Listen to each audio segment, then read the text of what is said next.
भयो जिनके घट वेद विज्ञान भयो जिनके घट शीतल चित्त भयो जिम चंदन केली करें शिव मार्ग में जग माही जिनेश्वर के रघुनंदन शांत दशा सत्य स्वरूप सदा जिनके प्रकट्यो अवदात मिथ्यात्व निकंदन शांत दशा तिन्हीं पहचान करे कर जोड़ बनारसी वंदन शांत दशा तिनकी पहचान करे कर जोड़े बनारसी वंदन करे कर जोड़े बनारसी वंदन।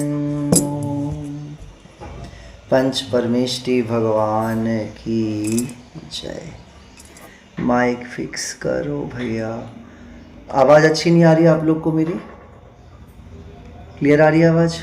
ओके चलिए, तो हमारा विषय कल पेपर था और ऐसा लगता है एक दिन का गैप हो जाता है तो बड़ा दिनों का गैप हो गया हो। बनारसी दास जी का जीवन बड़ा विचित्रता से भरा हुआ।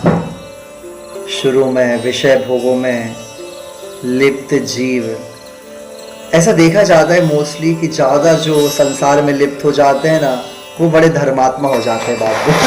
जो शुरू से धर्म कर रहे हो वैसे के वैसे उनकी कहानी चलती रहती है, क्योंकि अनुभव का फेर हो जाता है। अनुभव नहीं करा उन्होंने, कोई पूर्व का अनुभव करके आए। पर यहाँ पे शास्त्र कभी भी इसकी आज्ञा नहीं देते कि आप इस प्रकार से संसार का अनुभव कर लो और फिर आप मोक्ष मार्ग को समझें। पर ये अंदर की बात है। कहते हैं जिसने भोगा उसने त्यागा, या जिसने त्यागा उसने भोगा समझ रहे आप? संसारिक दशा में बोलेंगे जिसने भोगा उसने त्यागा, और त्याग दशा में कहते हैं कि जिसने त्यागा उसने भोगा परम आनंद के रस को। दोनों बातें बड़ी गहन हैं, गहरी हैं, अनेकांत से दोनों स्वीकार हैं। समझ रहे दादी? एक ऐसा नहीं एक स्वीकार कर ली एक नहीं, ऐसा नहीं है। यहाँ पे दोनों स्वीकार है, क्योंकि आप त्याग करके जाएंगे संसारिक विषय और सुखों को भोग करके त्यागे। मैं तो बोलता हूँ जिसने भोगा उसने त्यागा, फिर वो परम भोग के लिए भी तैयार हो रहा है कि जिसने संसार विषयों को भोगा फिर उनको त्याग करके परम भोग के लिए तैयारी कर रहा है। ऐसी बनारसी दास चक्रवर्ती का जीवन है। भोगा, तीर्थंकरों ने भोगा, फिर त्यागा, फिर परम भोग की स्थिति उनकी उत्पन्न हुई। बड़ी विचित्र दशा है, संसार में घूमना पड़ता है। मैं अब भी कॉलेज से आया, 5 मिनट भी नहीं लेटा, इतने में अलार्म बज गया, चलो उठ जाओ उठते ही हमेशा उठ ही रहना है। पर कल बड़ा एक कॉन्फ्रेंस है कॉलेज में, तो देखिए अंदर के विषय को भोगने के लिए तो बाहर से आपको रुकना पड़ेगा। थक जाएंगे तो फिर तो काम नहीं होगा। यहाँ अंदर बाहर के विषय को रोक देना है, ऐसा कहते हैं। और बनारसी दास जी ने नवरस की इतने हजारों श्लोकों प्रमाण क्या लिखी थी, नवरस की कविता लिखी थी और उसको फेंक दिया, नदी में सिरा दिया, और फिर उनका आध्यात्मिक जीवन शुरू होता है।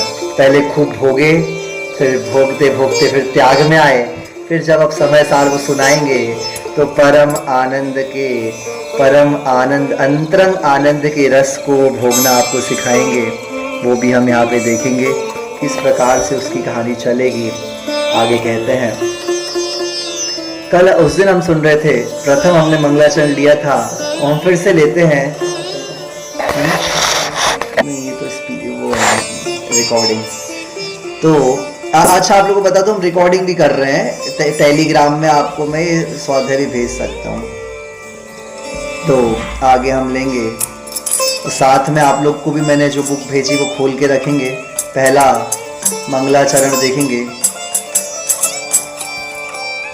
भरम करम भरम जगति मिरन खग उरग लखन पग शिव मग दर्शी निरखत नयन भविक जल बरखत हरखत अमित भविक जन सरसी मदन कदन चित परम धर्म हित सुमिरत भगति भगति सब डरसी सजल जलद तन मुकुट सपत फन कमठ दलन जिन नमत बनरसी। कहते हैं कि बनारसी दास जी कह रहे हैं, आपको भी कि जिस प्रकार सूर्य के निकलने से सारे संसार का अंधकार एक क्षण में दूर हो जाता है, जिस प्रकार सूर्य के निकलने से सारे संसार का अंधकार एक क्षण में दूर हो जाता है, ठीक उसी प्रकार हे भगवान आप उस सूर्य के समान जिसके पास आने पर कर्म भ्रम रूपी अंधकार क्षण में दूर हो जाता है। आप लोग ध्यान से सुन रहे हैं, पुराने लोग तो सुन ही रहे होंगे। पेज नंबर प्रथम मतलब ये पूरी आपकी 70 पेज की प्रस्तावना को निकाल रहे हैं, 72 पेज की। फिर पेज नंबर है चौथा 4 नंबर, जहां से मूल गाथा शुरू होगी ना, ग्रंथ का मंगलाचरण विशेषार्थ हम देख रहे हैं। अब आप लोग को मैं एक बार बता दूं, दोपहर वाले बहुत लोग आ रहे हैं, पर मैं आपको बता दूं पहले ही, यहाँ 2 प्रकार से बातें चलती। शाम को एक प्रकार से बात चलती है, वहाँ व्यावहारिक पक्ष उठा हुआ रहता है, आध्यात्मिक हमारा थोड़ा ओझल रहता है। पर हमारे दोपहर में तो हर्षा आंटी कौन सा रस चलेगा एक ही रस चलेगा, आध्यात्मिक रस का ही यहाँ पे रसास्वादन करेंगे। अब आप लोग को सुनना है तो सुने, मेरी यहाँ पे कोई जिम्मेदारी नहीं है, क्योंकि हमारे पुराने जो सुनते हैं वो तो सब मुस्कुरा करके सबने इशारा कर दिया कि यहाँ पर और कोई रस चलता नहीं है दोपहर वाली क्लास में। शाम वाली क्लास में तो व्यवहार रस चलता है। याद रखें ये कौन सा सूर है। अभी तो बनारसी दास जी पारसनाथ भगवान की बात कर रहे हैं, पर भीतर अभी अंदर जब घुसेंगे हम तो पता चलेगा ये अंतरंग सूर्य की बात चल रही है। ये मैं मुझ आत्म तत्व की जो अनादि काल से छुपा हुआ है। कहाँ छुपा हुआ है? ये कर्मों के प्रभाव से पूरा छुप गया है, उसकी बात चल रही है कि जब वो सामने आता है तो भ्रम रूपी अंधकार दूर हो जाता है। कहते हैं कई बार तीर्थंकरों के दर्शन भी हुए हैं, पर तो भी आप लोग का सूर्य उदित हुआ क्या? बोलिए, सूर्य उदित हुआ कि नहीं हुआ? विचार करिए। कहते हैं अभिप्राय यही है कि भाव पूर्वक आपके दर्शन करने मात्र से ही कर्मों का क्षय हो जाता है। प्रभु कितना सुंदर कह रहे हैं। आपके दर्शन मतलब अभी तो व्यावहारिक दशा में, निचली दशा में आपके भी दर्शन करने से, क्योंकि आपके पास कोई परिग्रह नहीं है। कविवर कहते हैं कि मैं उनकी वंदना कर रहा हूँ जिनके पैर में उरग यानी सर्प का चिन्ह बना हुआ है। मंगलाचरण में कवि ने भगवान पार्श्वनाथ भगवान को नमस्कार करा है, क्योंकि कहाँ रहते हैं कविवर? उत्तर प्रदेश में।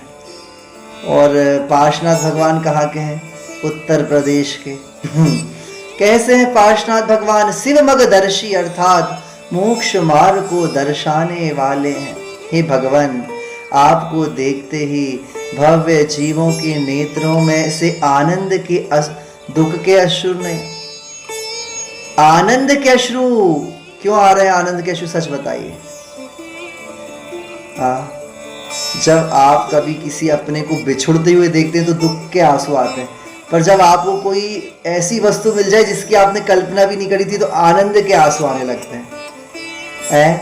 आपका पुत्र हॉस्टल से लौट आए, विदेश से लौटे, कुछ ऐसी वस्तु मिल जाए जिसको आप प्रसन्नता हो जाती है, आनंद आ जाता, और आनंद के कारण अश्रुधारा बहती। ऐसा आनंद हो रहा है, मतलब कहते हैं कि हे भव्य जीवों को आपको देख करके क्यों सबसे ज्यादा अश्रु आ रहे हैं, आनंद हो रहा है?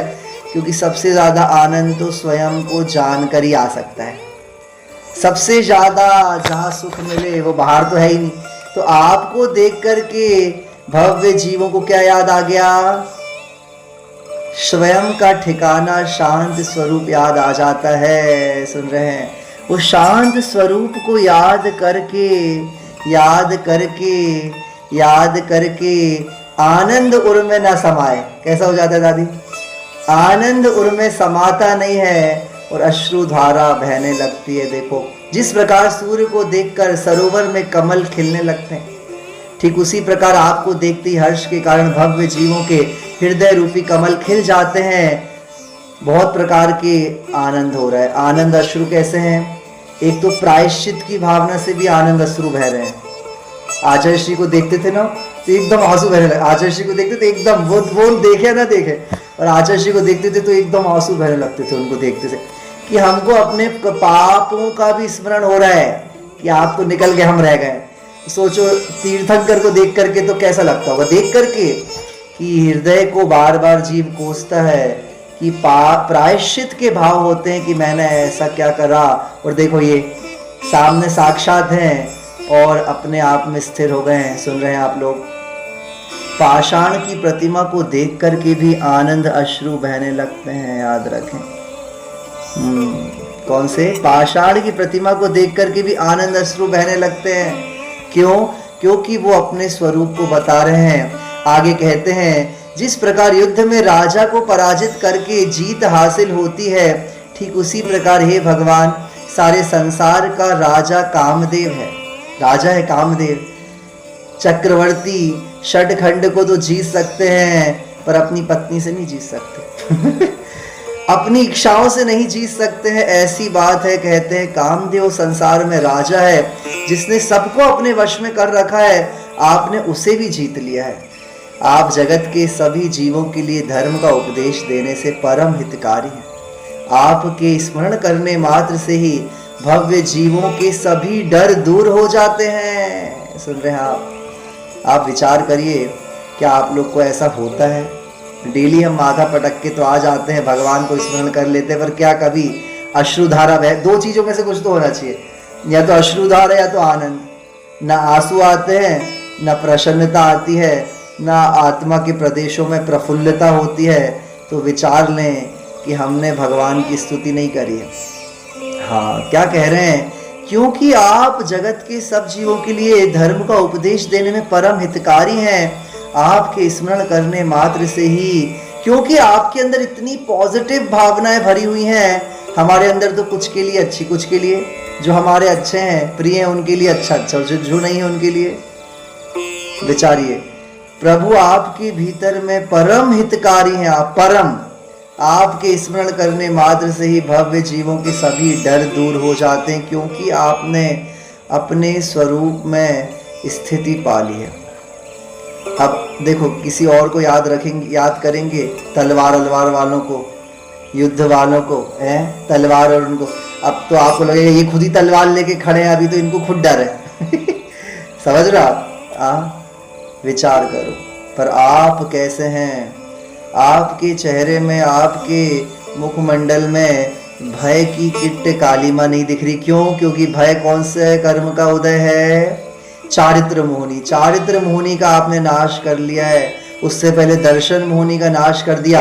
मोहनी के जाने से ज्ञानावर्णी, दर्शनावर्णी, अंतराय चारों कर्म चले गए हैं, अशुभ सारे कर्म चले गए हैं। आप परम शांत दशा में विराजित हैं।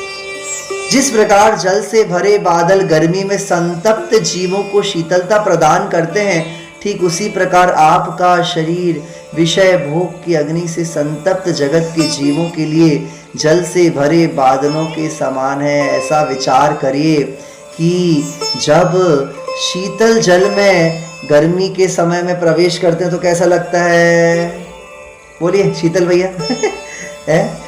शीतल जल में प्रवेश करते हैं तेज गर्मी में, तो एकदम शरीर के एक एक अंग में शीतल ठंडक का अनुभव होता है।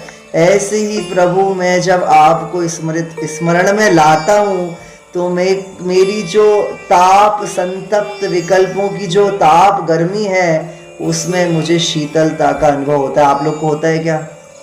वो तो एसी चलाने में होता है, वो तो ठंडा ठंडा पानी पीने में होता है। पर भगवान यहाँ बोल रहे कि, बनारसी दास जी बोल रहे कि आपके स्मरण मात्र से मेरे अंदर ठंडक आ जाती है। अब बताओ ठंडक आई कि नहीं आई? तो आप समझ लीजिए अपनी भक्ति थोड़ी अभी कमजोर है। कहते हैं आपके पास ऐसी शीतलता है, कहते हैं जल से भरे बादलों के समान शीतलता प्रदान करने वाले हैं। अर्थात आपके पास आने पर सहज ही शांति की अनुभूति होती है। आपके सिर पर सप्त फणों का सुंदर मुकुट शोभायमान है। साधना कर रहे थे, तपस्या में लीन हो गए, परम वैराग्य अवस्था में आ गए हैं, शांत वीतराग दशा में, और तीव्र कर्मों का उदय आता है। कर्म अपना खेल दिखा रहे हैं, पर अंदर से युद्ध चल रहा है और अपने स्वरूप में शुक्ल ध्यान में तल्लीन होते जा रहे हैं। कौन? पारसनाथ भगवान। और ऊपर से उपसर्ग हो रहा है, पत्थर गिर रहे हैं, बादल गरज रहे हैं, कितना कितना सब कुछ हो रहा है। वो शांत बैठे हैं। उनकी शांत दशा के बनाए रखने हेतु कि इनकी शांत दशा ना बिगड़े, संसार में हम लोग को लोग अशांत करने के निमित्त बनाते हैं। नहीं, लोग कहते हैं इनको अशांत करो, ये बड़े शांत, इनको दुखी करो, इनसे लड़ाई करो, युद्ध करो। पर उनकी शांतता को बनाए रखने के लिए सप्त फण लेकर के कौन आ गए? धर्मेंद्र पद्मावती हाजिर हो गए कि इनकी शांति भंग ना हो। सोचो, ये बताओ आप लोग पुण्य आत्माओं की पुण्य का उदय कि पाप का उदय? सच बताओ। अच्छा, अब पुण्य का उदय होगा ना तो आप लोग के आसपास ऐसे लोग होंगे जो आपकी शांति को बने रखाए देंगे, समझ रहे हो? आपको डिस्टर्ब नहीं करेंगे। वो पाप कर्म का उदय मतलब कि आसपास के लोग आपको परेशान करेंगे, छेड़ेंगे। कह रहे हैं कि भैया आप इतने शांत हो गए हैं और आपका लक्ष्य भी वही है कि आपको कोई डिस्टरबेंस नहीं होता है और आपकी सब सुरक्षा करने ही चारों तरफ से खड़े हैं। कहते हैं ऐसे आप कमट के मद को दलन यानी नष्ट करने वाले ऐसे जिनेंद्र भगवान पार्श्वनाथ प्रभु को बनारसी दास विनय पूर्वक नमन करता है। समझ में आया? ऐसे प्रकार से नमन कर रहा है। मुझे लग रहा है आप लोग बहुत सारे लोग हैं, आप लोग ना खोल के भी रखो, अपने फोटो कॉपी करवा लो, 50-50 पेज की फोटो कॉपी करवा लेना चाहे, पर आप लोग एक सामने रखोगे तो आपको बहुत आनंद आएगा। और अब आप पढ़ो, कितना सुंदर यहाँ पे मीनिंग आया पूरा कि किनको नमस्कार कर रहे हैं। सूर्य के निकलने से सारे संसार के अंधकार को जिन्होंने दूर कर दिए, हे भगवान आप कर्म भ्रम रूपी अंधकार को नष्ट कर चुके हैं। आपके दर्शन से भव्य जीवों के नेत्रों से आनंद अश्रु बहने लगते हैं और आप सूर्य को देखकर सरोवर में कमल खिल जाता है, ऐसे आपको देख करके हो जाता है। आपने कामदेव को भी जीता है, आप परम हितकारी हैं और आप संतप्त गर्मी वाले बादलों के बीच में जीवों के लिए शीतल बादलों के समान हैं और आपके सर में सप्त फण मंडित सर्प है और कमट के मद को दलन करने वाले हे पार्श्वनाथ जिनेंद्र। बनारसी दास मतलब हम स्वयं, बनारसी दास लिख दिए और हम लोग पढ़ रहे हैं तो हम लोग अब सब क्या करते हैं, आपको नमस्कार करते हैं। और एक बार साथ में मेरे साथ लेंगे, देखते भी जाएंगे इसमें। करम भरम जगति मीर हरन पग उरग लखन पग शिव मग दर्शी। प्रथम वाले ले रहे हैं। हाँ, निरखत नयन भविक जल बरखत हरखत अमित भविक जन सरसी। मदन कदन जित परम धर्म हित सुमरित भगति भगति सब डरसी। सजल जलद तन मुकुट सपत पन कमट दलन जिन नमत बनरसी। अब देखो कितना अच्छा पूरा मीनिंग समझ में आ गया। आप अकेले भी पढ़ लेंगे तो हमने इतनी बार पढ़ ले कि आप अकेले भी पढ़ेंगे, क्योंकि पाठ करेंगे तो आपको आनंद आ जाएगा। और आप लोग याद रखें, अब ये इस बार परीक्षा भी होगी इसकी भी एक एक अधिकार की परीक्षा होगी, आपसे मीनिंग पूछे जाएंगे, इसलिए आप मीनिंग अच्छे से समझें और अब हम आगे बढ़ते हैं। पहले तो पार्श्वनाथ भगवान को कविवर नमस्कार करते हैं। डरे मत, एग्जाम के नाम से लोग भगवत जा रहा, जिनको नहीं देना है वो नहीं देंगे, जिनको देना है वो दे देंगे। मेन परीक्षा तो कर्मों की होती रहेगी हमेशा। और आगे का हम देखते हैं, दूसरा छंद है, सकल करम खल दलन कमट सठ पवन कनक नग धवल परम पद रमन जगत जन अमल कमल खग परमत जलधर पवन सजल घन समतन सम पर अघरज हर जलद सलज जन नत भव भय हर जम दलन नरक पद क्षय करन अगम तट भव जल तरन वर सबल मदन मन हर दहन जय जय जय अभय करण।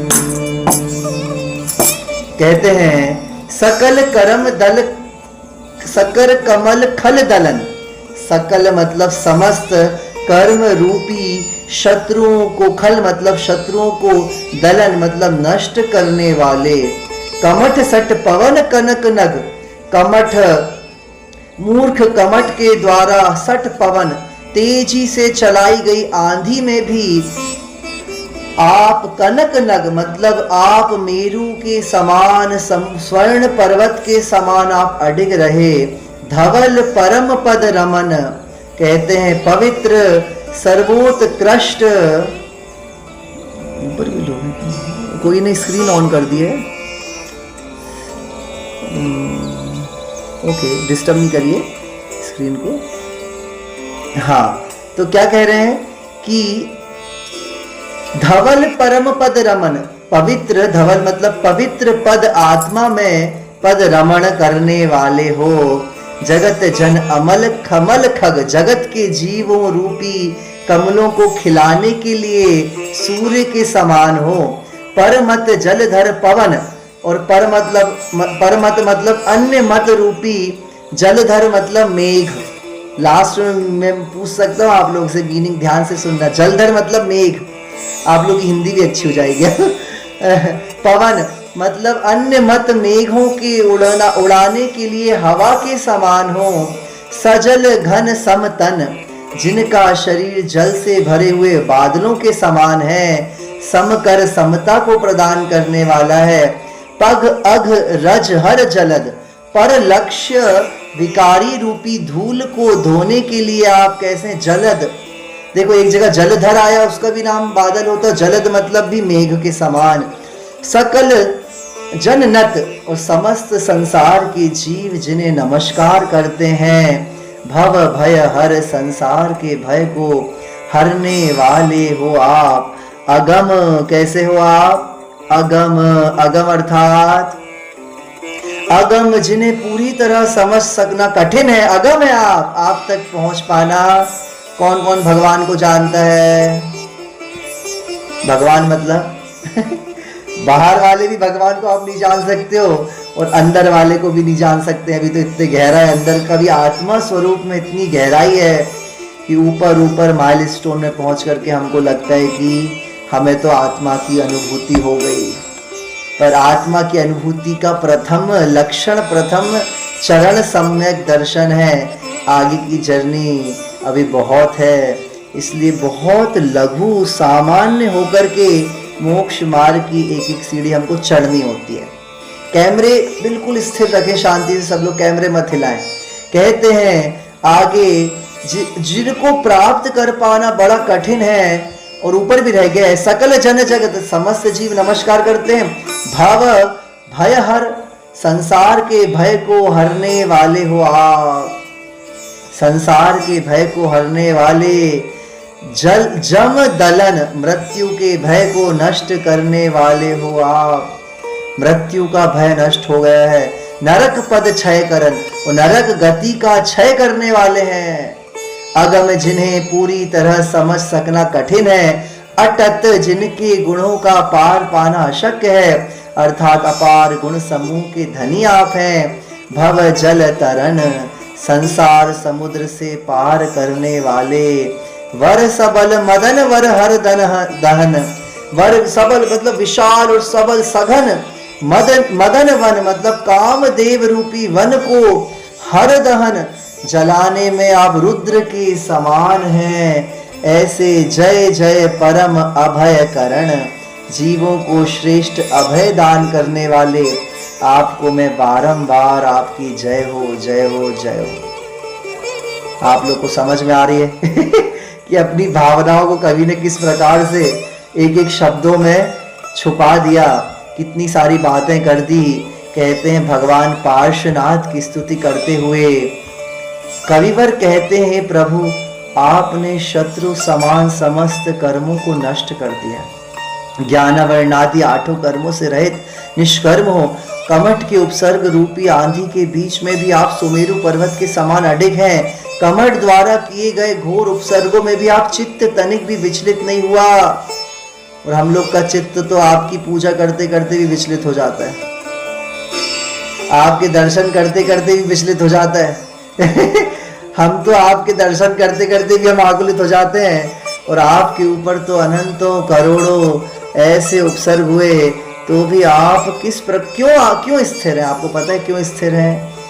आगे बताएंगे क्यों स्थिर हैं। क्योंकि उनको पता है हम अज्ञानी जीव जरा सी प्रतिकूलता आगे आती है और डगमगा जाते हैं, ये जानते हुए भी कि जो होना था वो तो होना है, क्यों हम टेंशन लें? संभालना हमको अपने आप को है संसार में कुछ भी नहीं हो सकता। आज वही साइंस का वो चल रहा है ना, हमारा साइंटिस्ट आए बहुत बड़े हमारे यहाँ, तो उनका 2 दिन कॉन्फ्रेंस है, तो वो कितना अच्छा बता रहे थे कि हमको लग रहा है कि हम लोग मतलब ये पूरा खराब कर रहे हैं वातावरण और गर्मी बढ़ रही है उसके कारण। ऐसा नहीं है। कहते हैं 8000 वर्ष पहले भी 80 डिग्री टेम्परेचर हो गया था पृथ्वी का। सुन रहे हैं आप? 8.5 करोड़ मिलियन वर्ष पहले। तो ये होता रहता है। जैसे अभी 12 साल का अपने शास्त्रों में दुर्भिक्ष पड़ा था, 12 साल का भद्रबाहु मुनि के समय। अब उस समय तो कोई पॉल्यूशन नहीं हो रहा था, उस समय तो कोई भी ऐसा नहीं था कि कुछ हो रहा है कि गर्मी पड़ रही है, कोई कंस्ट्रक्शन चल रहा हो, बिल्डिंगें हो। तो नेचुरली एक ऐसा प्रकृति का खेल रहता है, ये सब अपने आप ही होता है। सुन रहे हैं आप? इस प्रकार से सो हो रहा है, हमको लग रहा हम कर रहे हैं, हमारे ना करने से कुछ हो जाएगा, पर ऐसा कुछ होता नहीं है। सच बताइए आप लोग, कितने लोग जितने लोग बैठे हैं, कौन कौन के करने से कुछ हुआ है बताइए आप लोग संसार से चले जाएंगे तो भी संसार चलता है। क्यों कर्तापन के बन के बैठे रहते हैं, और क्यों पुरानी बातों को याद करते रहते हैं? मूव ऑन क्यों नहीं करते हैं? विचार क्यों नहीं करते हैं कि जो होना था वो हो गया और जो होगा वो होगा। तो हम लोग को क्या करना है? बोलो नए नए लोग, निशा भाभी बोलो, सुमन भैया क्या से, रूपल भाभी बताओ, है सब ज्ञानी बनने के लिए आया अब आप लोग सबको ज्ञानी बनाना है, घाटोल वाले सब तत्व को आप लोग खूब अच्छे से समझो, तब आपको आनंद आएगा कि क्यों हम लोग आकुलित हो जाते हैं, क्यों हम पुरानी बातों में इतना पूजा पाठ स्वाध्याय करने के बाद भी, क्योंकि हम मूल सिद्धांत नहीं जानते हैं। थोड़ा सा जीवन है, जो पुराना बीत गया उसको हम फिर से तो कर सकते नहीं है, क्यों विकल्प करें? कहते हैं विकल्प नहीं करते हैं भगवान, क्यों? क्योंकि आप सदा काल परम स्वच्छ आत्म स्वरूप में ही रमण करते हैं। लेकिन आपकी निर्मलता का प्रभाव ऐसा है कि आपके दरबार मतलब वो दरबार बोलते थे ना आगरा में, दरबार में आने पर जगत के जीव सहज ही विकार रूपी मल से रहित हो जाते हैं, शांत हो जाते हैं। अब आप लोग विचार करो शांति से, प्रभु का एक बार अंदर में कि आप लोग को, आप जौन से भगवान आपको प्रिय लगते हो उनकी छवि आप निहारो और आप उनकी शांत दशा को देख करके विचारो। पीछे हमारे साक्षात केवल ज्ञानी भगवान बैठे, देखो एकदम उनके जैसे शांत होकर के देखिए। कहते हैं हे प्रभु, आप भव्य जीवों के मन रूपी कमल को खिलाने के लिए सूर्य के समान है।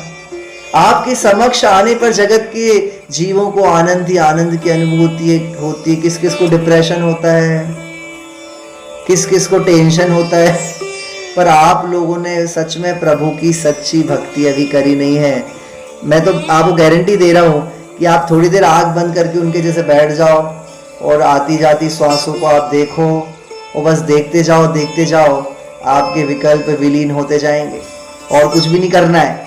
हजारों की दवाइयाँ लाते हैं, करोड़ों के ये वो खर्च करना, ये करना, और फिजियोथेरेपी और साइकोलॉजिस्ट के पास जाना। कहते हैं पर मत यानी अन्न मत रूपी सघन बादलों को उड़ाने के लिए आप वायु के प्रचंड वेग के समान है। बस इतने ही है। आपकी शांत मुद्रा देख ली, उसमें हमने जहां भगवान देख रहे हैं वहां देखते देखते भीतर में हम चले गए। उसके बाद कुछ भी आपको करना नहीं है। 1 मिनट के लिए सब नेत्र बंद करेंगे। 1 मिनट के लिए शांत और विचार करेंगे।